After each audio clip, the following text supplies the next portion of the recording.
Чим ви зараз займаєтеся?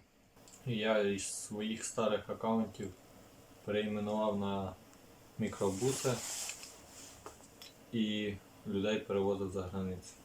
Ви здійснювали перевезення чи для чого ви зареєстрували ці аккаунти? Один раз зробив перевезення, на цьому заробив, а далі думав просто брати предоплату і нікуди не везти. Скільки ви коштів просили за перевезення особи, громадянина України? 1500 Гривень. Ви розуміли, що це за люди і куди, і звідки, і куди вони їдуть? Тікали від війни. Як довго ви займалися цим? Десь неділю, дві.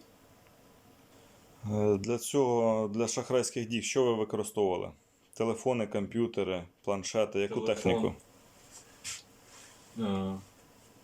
Через Telegram другий аккаунт переіменував їх і на свою карту просив предоплату. А скільки у вас було телеграм-аккаунтів? 3. Ви в якихось групах розміщували оголошення?